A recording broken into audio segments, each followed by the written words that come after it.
I know that you want me to analyze Donald Trump smoking the South African president at the Oval Office, but that is going to be tomorrow. Right now, we need to talk about this. Dan Bongino and Kash Patel are further into this firestorm by claiming that, well, pretty much, this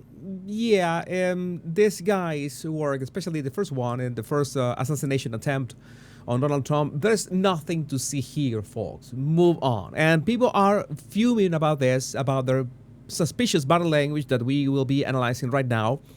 And in case you haven't watched this, I suggest you watch my previous video on.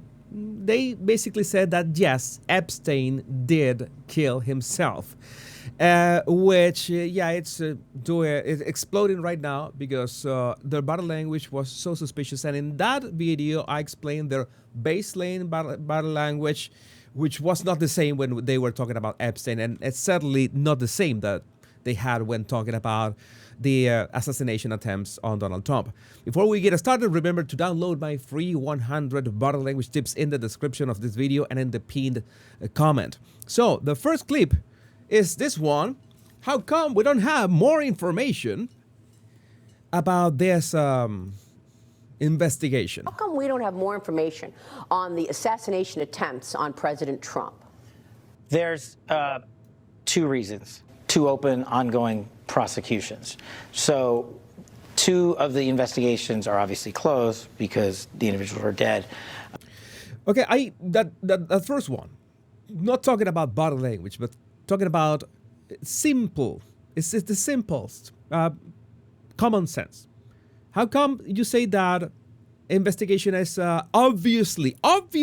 He said the word obviously. 2 of the investigations are obviously closed because the individuals are dead. How does that happen? Because you want to know if they were working with someone else, if they were, in this, I don't know, if what were their motives, how they do that, where did they get the gun? It's not that simple. That was a stupid thing to say. It's just no way that anybody can justify those words. Maybe it was a slip of the mind. I don't know how the FBI works in that regard.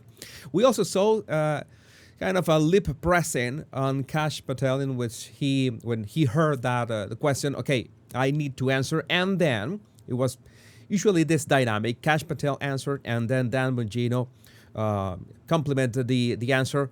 But that first part of the answer was moronic, completely moronic. But there's 2 live prosecutions, and so we can't get ahead of the federal court case. Okay, they cannot get ahead of the federal court case. They cannot reveal much about that, but the fact that some investigations are done because the perpetrators are dead, that is nonsensical. He does an eyebrow flash that we usually do when we want to, connect, when we have to have this emotional connection, when we want to have some kind of rapport, when we want to look for some kind of support to what we are saying, which I don't know if the interviewer, we should have been able to look at the interviewer face. But no, I don't think that he was getting much feedback. This is the second clip that we're going to analyze today. A lot of that information will come out in the federal court cases, but we have personally invested our time in making sure that we have looked at any possible international connections to terrorism. Okay, this is good. We have worked together. I have just a couple questions in here. He is nodding very deeply, nodding heavily, is doing this movement with his head. I think that he doesn't do in other moments of the interview. It's like he really wants to drive the point home that they're working on it, that they are active. He's looking for a report with Bongino. It's like we are working together. He's directly looking at Bongino. It's not the same that he could speak to the journalist and then point at Bongino without breaking eye contact, but he is looking into the direction of Bongino, to look at his face, look at, okay, how do we deal with this?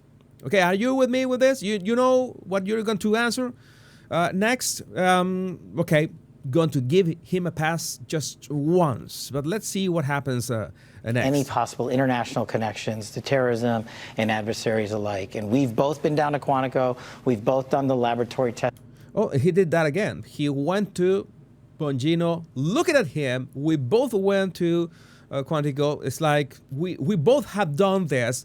It's like looking for support. Okay, it's not only looking for that rapport with the journalist, but support with Bongino, who is next to him. Thing. We've both seen the explosives analysis. We've both seen the firearm and physically held it.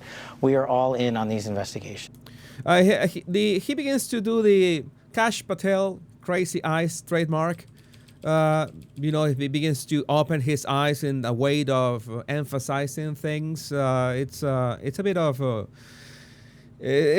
bit disturbing, but it's something that he does. It's something that is I would say that is part of his body language baseline. There was a subtle, very subtle eyebrow raise. His left eyebrow just jumped. Just noting that it was kind of an emotional reaction. Not going to elaborate more on that because has no direct meaning. Remember that in body language, all the signals don't have a direct meaning, but we have to look at them in clusters as a system.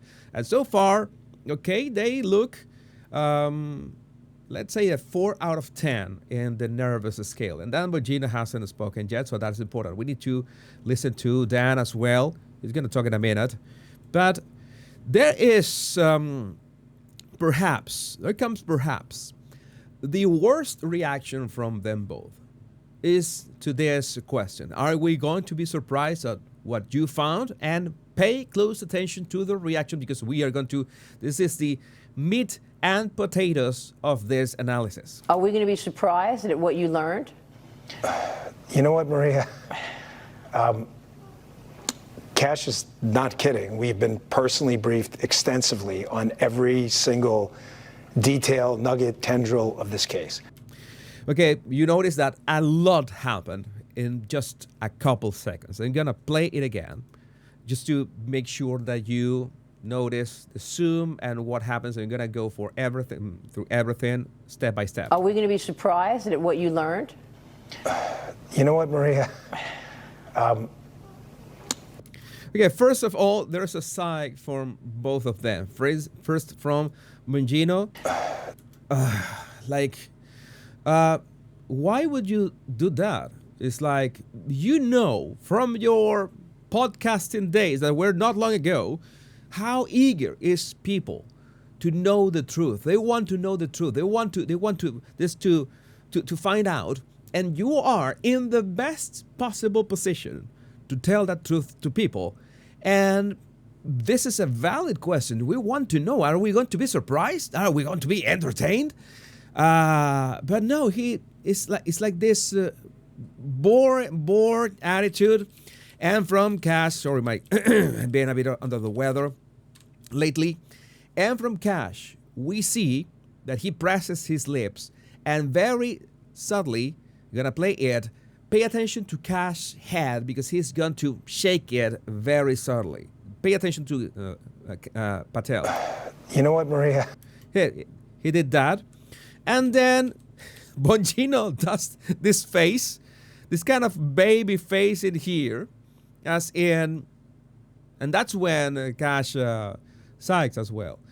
Why would you have that nervous smile looking at the camera? As in saying, why are you putting me in this position?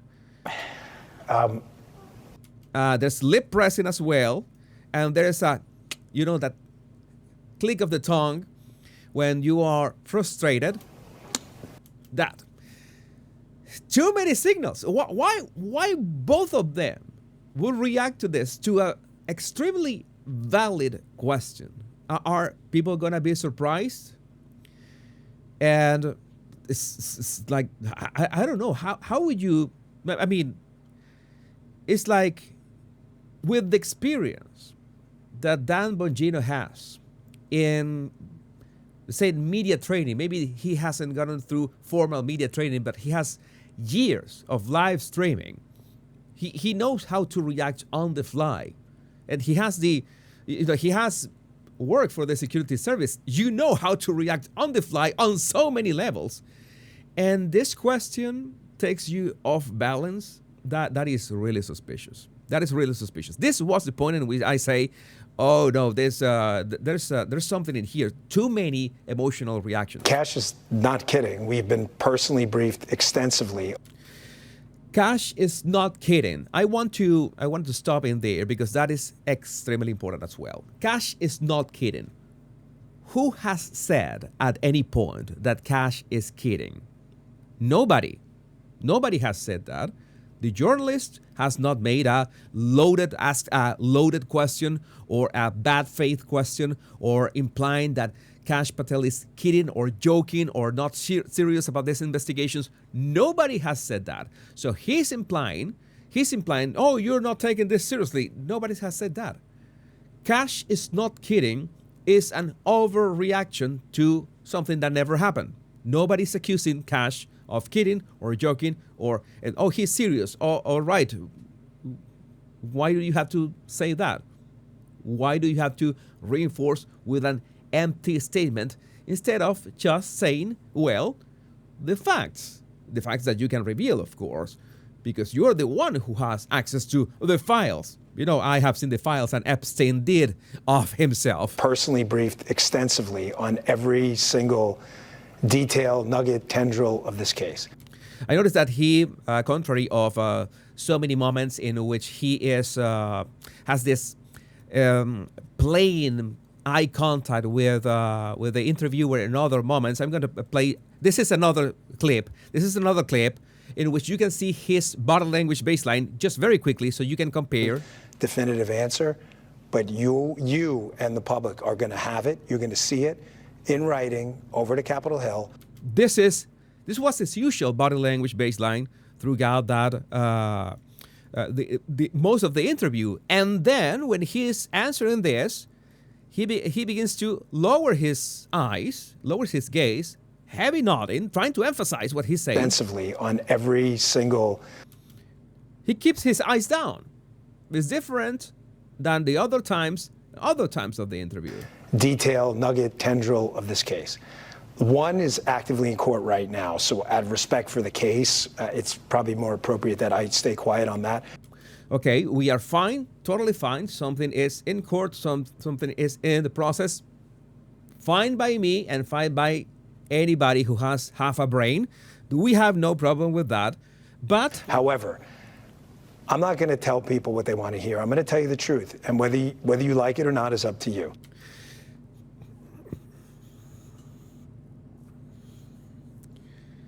This is an extremely confrontational stance. I mean, you were so good, like 2 seconds ago. Is actively in court right now, so out of respect for the case, it's probably more appropriate that I stay quiet on that. You're being a professional, no problem. We encourage you to be a professional talking about this. But then he says this words. However, I'm not going to tell people what they want to hear. I'm not going to tell people what they want to hear. Why are you so mad, bro? Calm down, chill out. What they want to hear. It's like, and when by people, he's talking about the audience, and that audience of people, that audience of Americans, and by extension the world, they want to know the truth, and saying that I'm not going to tell people what they want to hear is dismissive and it's confrontational, and that people, that audience, has been his audience in his podcast as well. So the other thing that he says, I'm going to tell you the truth, and whether you like it or not is up to you. I'm going to tell you the truth, and whether you like it or not is up to you. I think the best approach to this would have been to say, I understand that people want the truth, and we are going to give it to them. Okay? You acknowledge that people want to know, that people are curious, that people want to know the ultimate truth, that people want to know what's behind all this. And you eventually, when the process is due, you will give it to them, all right, but not have this confrontational stance. Like people, I'm not going to tell people what they want to hear. I'm going to tell you the truth, the journalist. Notice how he, in one sense, he limits who is going to give the truth. In this case, the journalist. I'm going to give you the truth. I don't care about people and what they want to hear, but ultimately, he says, whether you like it or not is up to you. very dismissive, very confrontational, very like, I don't care if you like it or not. Why would he act like this? This is certainly not the Dan Bongino that racked up millions of views and subscribers and having the most successful podcast, conservative podcast in the United States. This is not the same guy. Something is off here. Again, it's beyond body language. It's complementing the body language, what he says, in the way that he's act and here. But we have one clip left. We still have one clip left. It or not is up to you. If there was a big explosive there, right? This is when Dan Bongino goes off the rails. First, he's going to reference his expertise. I'm going to play the clip and then we can comment on that. Given my history as a Secret Service agent and my personal friendship as a director does with the president, give me one logical, sensible reason we would not have. If you can think of one, there isn't. There, in some of these cases, the there you're looking for is not there. And I know people, I get it. I understand. It's not there. If it was there, we would have told you. Yeah, he was quite unhinged. You know how so many of you already saw Dan Bongino's body language baseline in the clip that I played, a very short clip. Some of you have watched his podcast. Some of you have watched him in other interviews. Some of you have watched in part of this interview, in other parts of this interview. And what is going on, man? First of all, he references his expertise. And there's a big difference in referencing your expertise and your reputation, which both of them are, nobody's asking for that. You're trying to support your argument, resorting to your expertise. And this is no difference. He's saying, given my history as a Secret Service agent. Given my history as a Secret Service agent, okay, that is an indirect way of saying, I am the expert here, not you, okay? It's nobody has questioned that either. Again, another confrontational stance. And my personal friendship as a director does with the president. What does his personal friendship with Donald Trump and Kash Patel's personal friendship with Donald Trump has to do with any of this, with this investigation? That absolutely sounds like he is trying to, gain credibility by association. Oh, we are friends with Trump. You cannot attack what we say. What we say is, we have the Trump friend pass. You have to believe us. That is not professional at all. That is not professional at all. One thing is that the president obviously endorsed Kash Patel, and Kash Patel picked you for deputy at the FBI. That's one thing, but the personal friendship, seriously? First, I am the expert. I am Donald Trump's friend. Do you know who I am? Do you know who I am? And this is, he went full Karen. I want to talk to your manager.